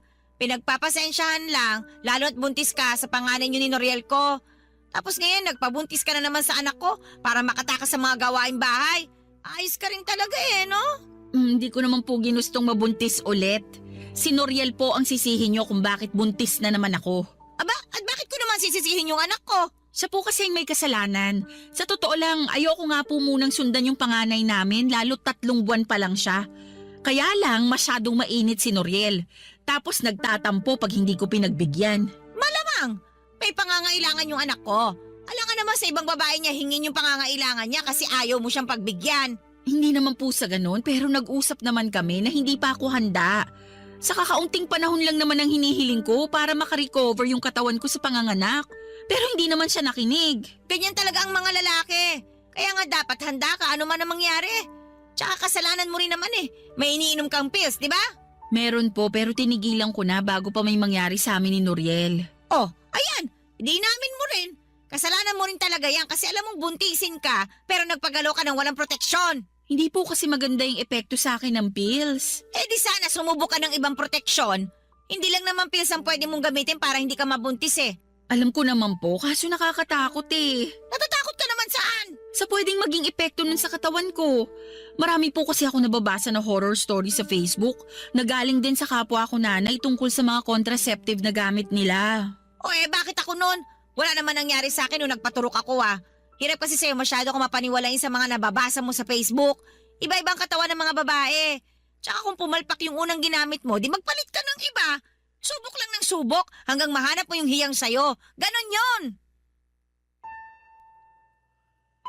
Papadudod simula pa lang noong tumungtong ang mga paako sa bahay ni na Noriel ay pinagtaasan na talaga ako ng kilay ng nanay niya. Buntis na kasi ako noon nang dinala ako sa bahay nila at pinakilala ako ng kinakasama ko sa kanyang nanay. Sinabi lang sa akin ni Noriel na may pagkamasungit ang nanay niya pero kuhanin ko na lang daw ang loob para magkasundo kami. Siyempre ang gusto ko ay magkaroon ng maayos na relasyon sa nanay ng kinakasama ko. Pero kahit na anong subok ko sa simula pa lamang ay mukhang ayaw talaga sa akin ang nanay ni Noriel. Madalas niya akong angilan na parang isang dragon na anumang sandali ay bubuga ng apoy. Ang dami rin niyang sinasabi, kumilos man ako o hindi sa bahay nila.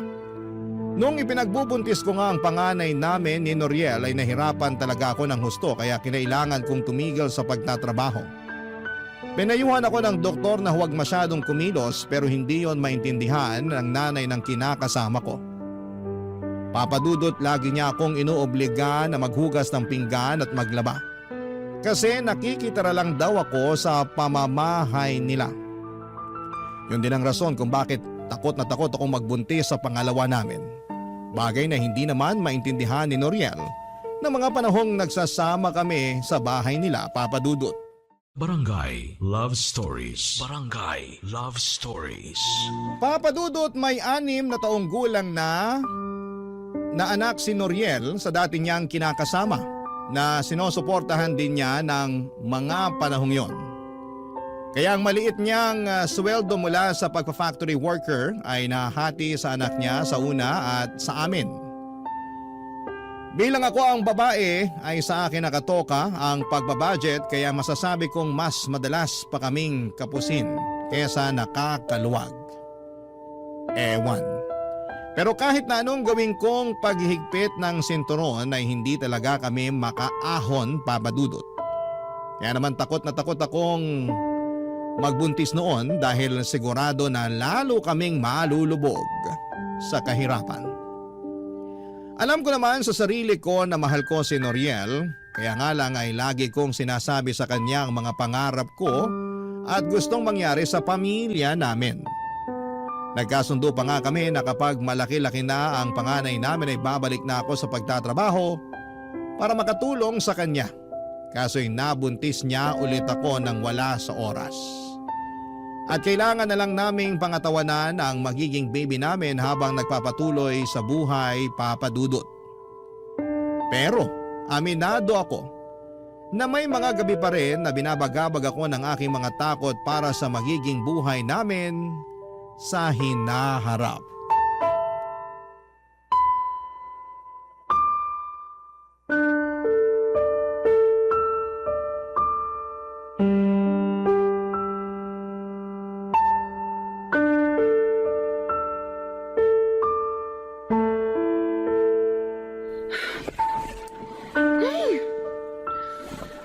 Ano ba yan? Kanina ko pa naririnig yung pagbubuntong hininga mo ah. Kita mo natutulog na yung tao eh. Sana all natutulog. Ako rito hindi pa eh. Kasalanan ko ba yon? Pikit mo ang mga mata mo. Kung ganun lang kadali yon, sana kanina pa ako tulog. Ano ba kasing problema mo? Ikaw ang problema ko. Lagi ka na lang nagagalit sa akin tuwing gusto ko magsabi sa'yo ng nararamdaman ko. Feeling ko tuloy wala ka ng pakialam sa akin. Gabing-gabi na nagdadrama ka pa eh. Patulog na nga yung tao oh. Saka saan na naman galing yung pinagsasabi mo? Sa akin lang. Naisip ko lang kasi yun yung pakiramdam ko. Shaira naman eh.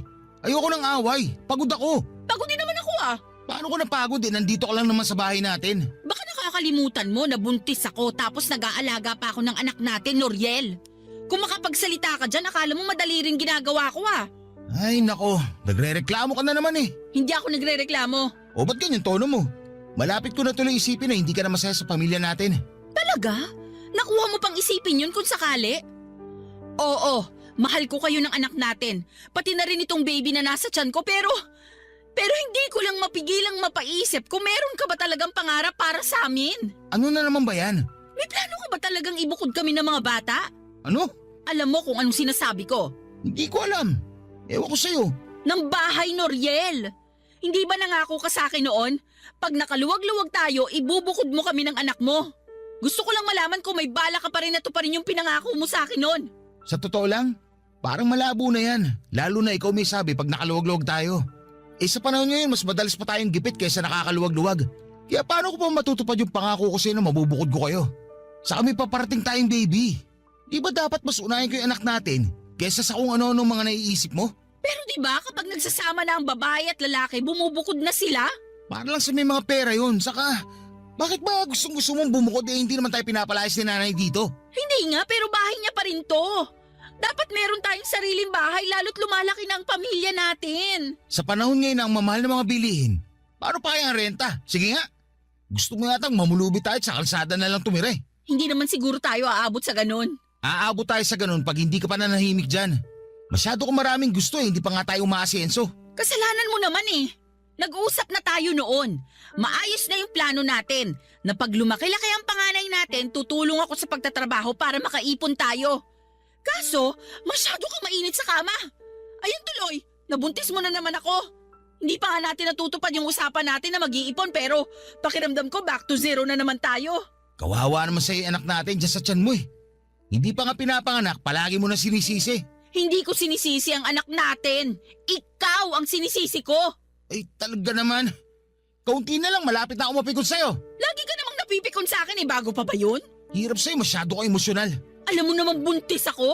Malamang, emosyonal talaga kaming mga buntis. Dinamay mo pa yung ibang mga buntis. Baka ikaw lang naman talaga ang ganyan. Hindi mo alam, nakakayamot ka na. Kaya hindi na ako magtataka kung bakit hindi kayo magkasundo ni nanay. Tama siya na para ka may sariling mundo. Sinabi sa'yo ng nanay mo yon? Na para ako may sariling mundo? Oo! Ano sagot mo? Wala. Nagkibit balikat lang ako. Ayoko nang pahabaan yung usapan kaya hindi na lang ako sumagot. Grabe ka talaga? Hindi mo man lang ako pinagtanggol? Paano kita ipagtatanggol kung nakikita ko na parang totoo naman ang sinasabi ng nanay ko? Isipin mo nga yan. Huwag lang lagi pagkukulang ko yung tignan mo. Tignan mo rin yung sarili mo. Masyado akong mapaghanap. Hindi ka na marunong makontento. Sige na, matutulog na ako. Huwag mo na ako istorbohin.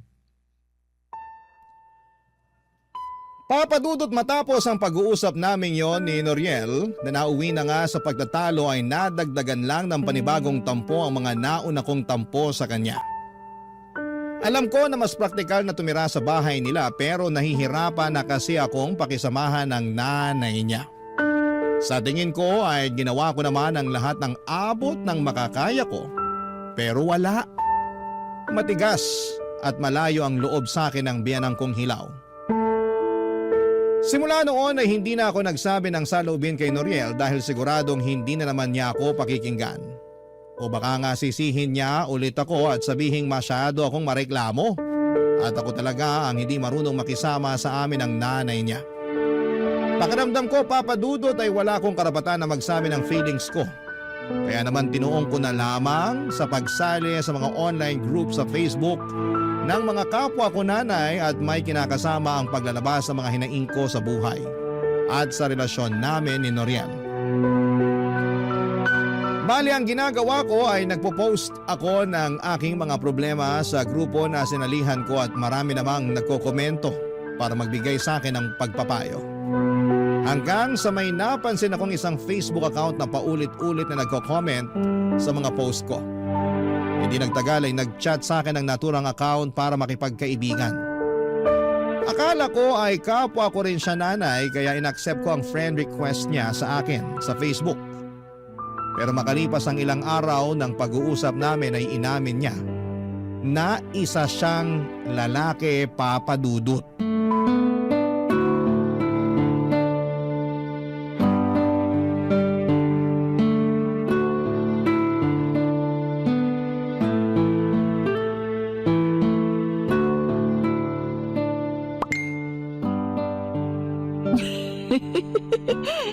Hindi lang pala siya magaling magpayo, marunong din magpatawa.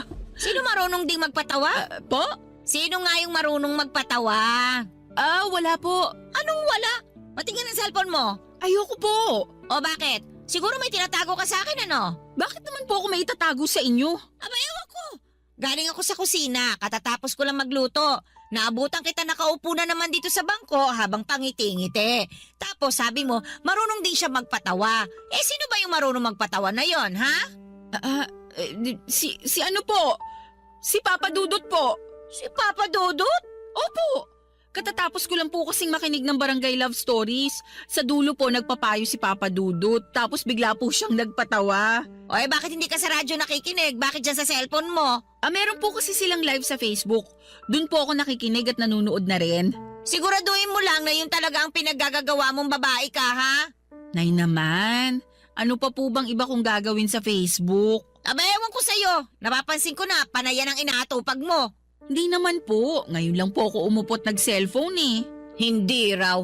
Ayos-ayusin mo lang talaga dahil pag nalaman ko na may ginagawa kang milagro dyan sa cellphone mo, nako, palalayasin kita rito sa pamamahay ko. Sobra naman po kayo sa ginagawang milagro. Alam niyo po ba na masama ang mambintang? Kaya nga ayusin mo. Matanong ko nga po kayo, Nay. Total, nag-uusap na tayo. Ano yon? Curious lang po ako kasi matagal na rin naman na akong nakatira sa inyo eh. Ano nga yon? Dali-dali ano at may pinapakulo pa akong bulalo dun sa kusina. Bakit po ba ang init ng ulo niyo sa akin? Sa pagkakaalam ko wala naman akong ginagawang masama sa inyo. Pero palagi pa rin kayong nagagalit sa akin. Nagtanong ka pa talaga ha? Hindi pa ba halata? Naalin po? Na ayoko sa'yo. At kahit na wala ka pang gawing masama, ayaw ko na talaga sa'yo nung unang beses pa lang nakita kitang tumapak dito sa pamamahay ko. Bakit naman po? Aba, hindi ko alam. Malay ko. Basta naiinis ako sa pagmumukha mo kapag nakikita ka. Pero wala naman ako magawa dahil nanay ka ng apo ko eh.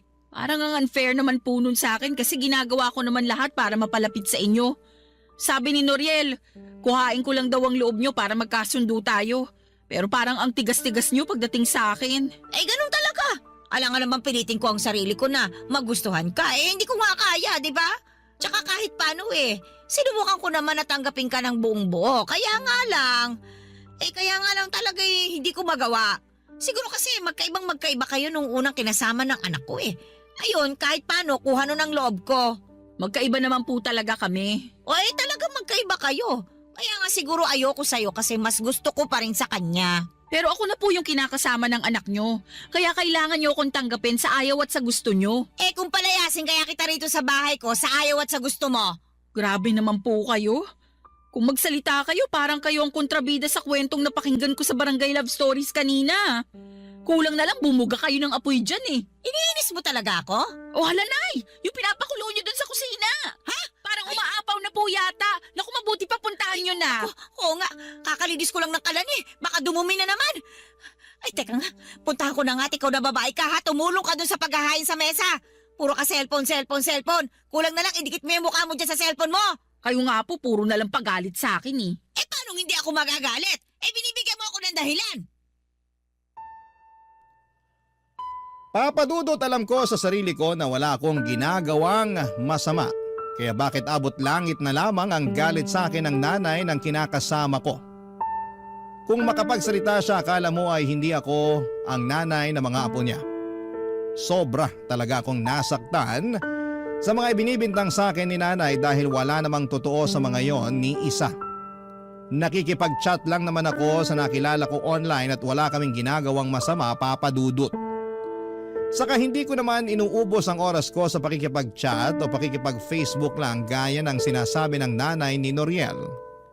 Sa katunayan ay nagse-cellphone lamang ako pag natapos ko na ang asikasuhin ang anak namin at gumawa ng kaunting gawaing bahay na kaya kong gawin. Pero parang tanga ang nanay ng kinakasama ko dahil sa araw-araw na lamang na ginawa ng Diyos ay palagi siyang nakakahanap ng kadahilanan para maggalit sa akin, papadudot. Barangay Love Stories. Barangay Love Stories. Papadudot dahil wala namang ginagawa si Noriel sa tuwing inaagrabyado ako ng nanay niya ay hindi niyo ako masisisi. Kung lalong lumayo ang loob ko sa kanya. Pakiramdam ko ay mas matimbang talaga sa kanya ang nanay niya kesa sa akin at sa mga anak namin. Doon na ako nagsimulang magtanim ng galit kay Noriel at lahat yon ay ikinuwento ko sa lalaking kachat ko. Bagay na nauunawaan naman niya. Pakiramdam ko ay nakahanap ako ng karamay sa katauhan niya ng mga panahong yon. Kahit na hindi ko pa siya lubos na kilala. Feeling ko ay matagal na kaming magkakilala at kaunti lang kasi ang alam kong impormasyon tungkol sa kanya. Sabi lang niya ay may kinakasama siya dati na matagal na ring nagsishare ng mga problema sa Facebook group kung saan kami nagkakilala. Hindi rin daw kasi maayos ang naging pagsasama nila noon hanggang sa nagkahiwalay na nga sila, papadudot. Wala po silang anak tapos ay naiwan sa kanyang account at password ng dati niyang live-in partner. At doon niya nadiskubre ang mga group page na sinalihan nito. Simula noon ay naging misyon na raw niya ang magbigay payo sa mga problema ng mga nanay at may live-in partner na kasali sa naturang Facebook group kung saan kami nagkakilala. At masasabi ko na magaling talaga siyang magpayo, kaya naman aminado ko na napagaan niya ang kalooban ko. Kaya lang habang mas lumalalim ang pagkakaibigan namin, mas lalo pala akong binabantayan ng nanay ni Noriel, papadudot.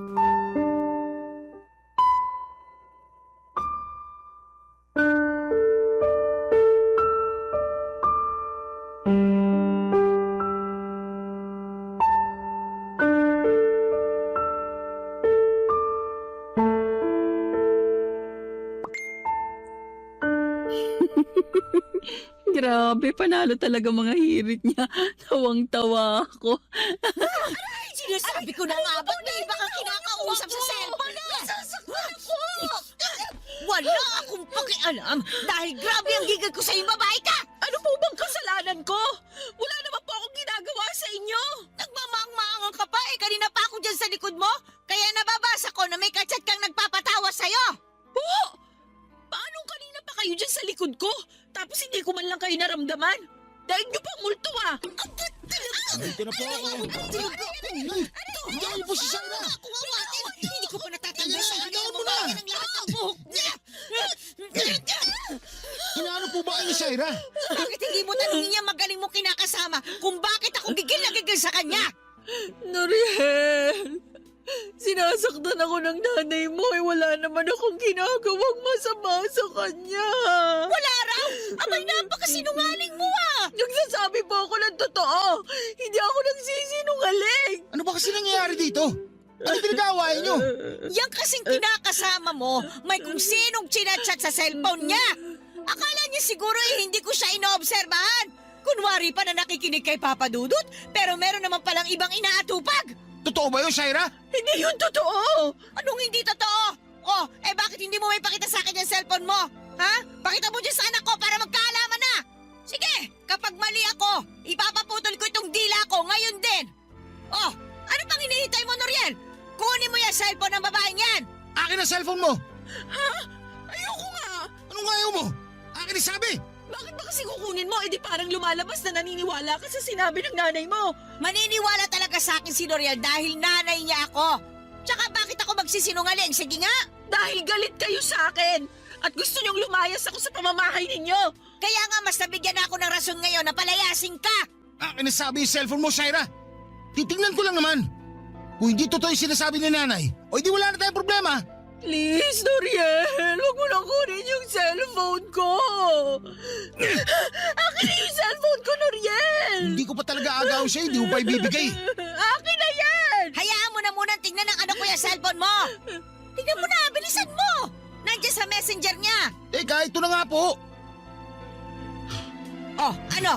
Tama ako, di ba? May kachat nga na ibang lalaki yung magaling mo kinakasama. Sino to kausap mo, Shaira? Wala yan. Anong wala ka dyan? Tingnan mo nga, nagbibiroan pa kayo. Napakasinungaling mo! Oh, yan ang dapat sa'yong malandi ka. Hindi pa ako malandi. Wala akong ginagawang masama sa anak niyo. Noriel, maniwala ka sa akin. Wala akong nilalanding iba. Paano pa ako maniniwala sa'yo? May ebidensya na, oh. Tingnan mo, ang tagal-tagal nyo na pala nag-uusap. Kinukwento mo pa sa kanya yung mga problema natin. Bakit? Nagpapaawa ka? Gusto mo kampihan ka niya? Kasi nagkukulang na ako sa'yo bilang kinakasama tatay ng mga anak natin. Hindi yun ganon. At saka magkaibigan lang kami. May kaibigan ba na nag-good night at nag-good morning sa isa't isa? At nagpapaalalahanan ko kumain, ha? Pwede ba? Huwag mo na akong gawing tanga, Shaira. Napakasinungaling mo talagang babae ka.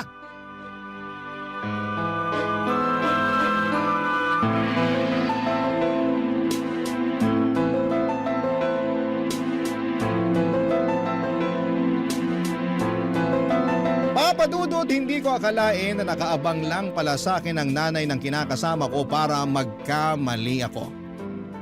At nang sa ganoon ay mapagbuhatan niya ako ng kamay katulad ng ginawa niya sa akin ng araw na yon. Kahit na anong iyak ko at pagmamakaawa na huwag na niya akong saktan ay hindi pa rin siya nakinig sa akin, Papadudod.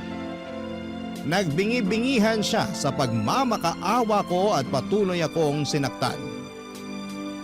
Pero ang higit na mas masakit sa akin ay ang pagkampi sa kanya ni Noriel, Papadudod.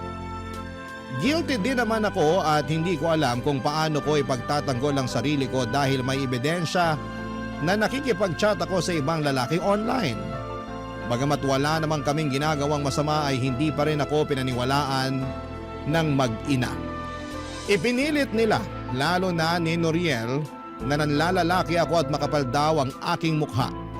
Yun na rin ang simula ng panlalamig ng kinakasama ko sa akin dahil kumbinsido siya na may iba na ako.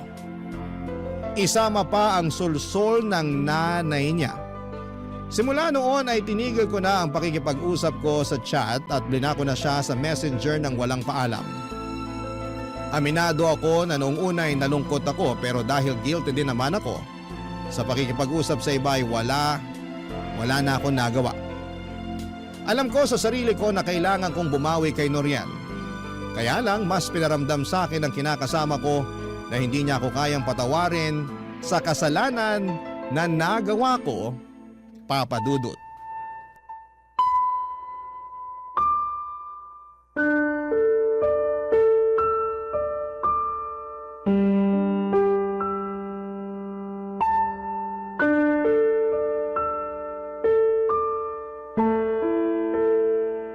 Alis na ako. Baka matraffic pa ako pagpasok. Noriel, sandali. Bakit ba? Teka lang, mag-usap muna tayo. Ano mag-usap? Hindi ba narinig sinabi ko? Baka matraffic ako pagpasok sa trabaho. Lunes pa naman ngayon. Palibasa wala kang alam kasi ikaw nandito ka lang sa bahay. Sobra ka naman. Totoo naman eh. Hindi ka nagtatrabaho sa atin. Ako naman hindi ba? Tapos nandito ka lang sa bahay at wala ka namang ibang ginawa kundi mag-cellphone. Baka nakakalimutan mo, nag-aalaga rin ako ng anak nating panganay. O dapat lang para naman may silbi ka. Ha? Anong may silbi? Sa lagay, tagapag-alaga na lang ng anak natin yung papel ko sa mundo? Oo, dahil ikaw ang nanay ng anak natin. Pati na rin yung baby nasa tiyan mo. Alam mo, huwag ka na magsimula ng drama dyan dahil bubuwis lang ako sa pagmumukha mo. Kunwari ka pa na mabait. Yung pala pag nakataligod ako may ginagawa ka milagro. Wala sabi akong ginawang milagro. Wala akong ginawang masama. Lukoy mo lelang mo. Tigil-tigilan mo ko dyan sa kasinungalingan mo, Shaira. Pasalamat ka, buntis ka, kundi. Kundi ano? Sasaktan mo na naman ako katulad ng ginawa mo sa akin nung isang araw? Hindi naman kita sinaktan nun ah. Sinampalang kita. Hindi pa ba pananakit ang tawag mo doon? Normal na reaksyon lang yun ng taong galit. Dahil nahuli ko lang naman na kinakasama ko na may kinakausap na ibang lalaki sa cellphone. Sige nga, kung ikaw nasa posisyon ko, ano mararamdaman mo? Magiging masaya ka ba? Magpapaparty ka ba kasi nalaman mong gumagawa ako ng kalokohan? Siyempre hindi, pero ilang beses ko bang dapat sabihin sa'yo na magkaibigan lang kami nung lalaking kausap ko sa chat? Wala kaming ginagawang masama. Hindi ako nagloko sa'yo. Hindi pa, pero papunta na rin yun doon. Akala mo yata talaga tanga ako no? Akala mo pinanganak ako kahapon. Akala mo palalagpasin ko na lang yung kinakasama ko na may kinakausap na ibang lalaki. Binasa ko kaya lahat ng usapan nyo kaya alam ko nagsusubo ka sa kanya. Lalo na pag may problema tayo. Nakakadiri ka. Malandi! Alam ko sa sarili ko na hindi ako malandi dahil hindi ko nilandi yung kausap ko. Alam mo rin yan kung totoong binasa mo nga lahat ng usapan namin. Saka matanong nga kita ha? Bakit sa palagay mo sa kanya ako nagsusumbong tuwing may problema tayo imbis na ikaw mismo ang kausapin ko? Sige nga, sagutin mo. Ewan ko sa'yo! Ewan mo sa akin? Yan! Yan yung dahilan. Ano ba pinagsasabi mo dyan? Na ayaw na kitang kausapin dahil lagi ka nalang galit sa akin. Para kang nanay mo. Manang-manak sa kanya. Ikaw na lang sana yung pwede kong maging kakampi sa pamamahay na to. Pero hindi mo naman yung pinaparamdam sa akin. Tapos lagi mo pang binabali wala ang nararamdaman ko. Kasi masyado akong emosyonal. Maarte ako, bla bla bla.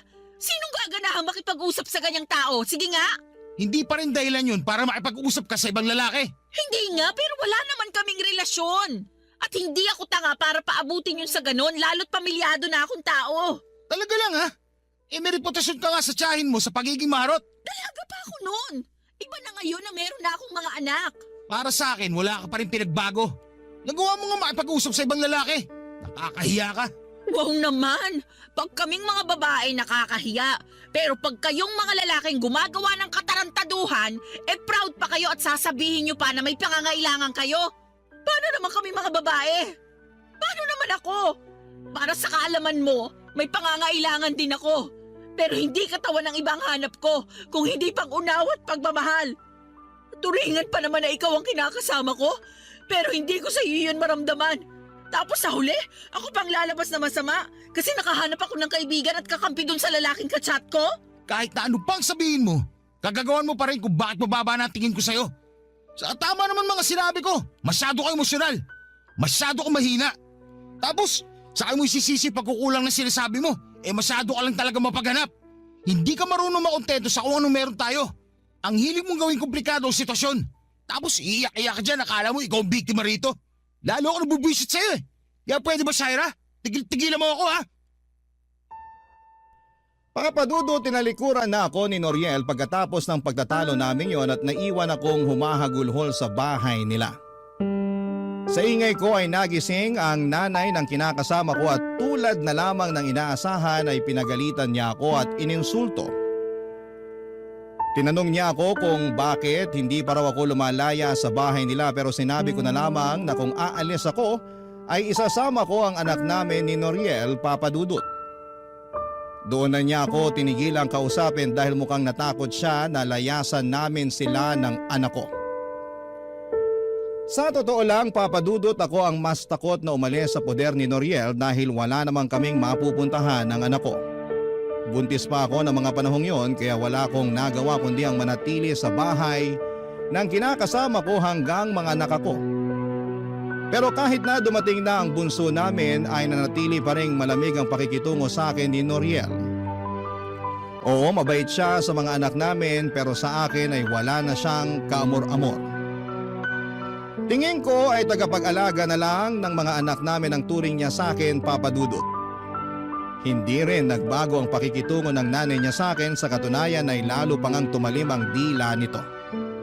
Gustong gusto ko na talagang umalis sa pamamahay nila.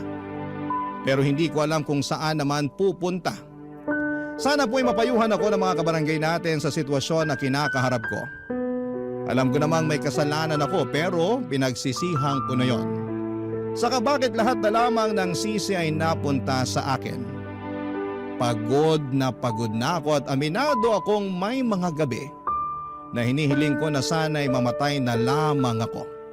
Maraming salamat po, Papa Dudut, sakaling mapili ninyong i-area ang sulat ko, and God bless sa Barangay Love Stories. And more power sa inyong istasyon, number 1 po kayo sa puso namin.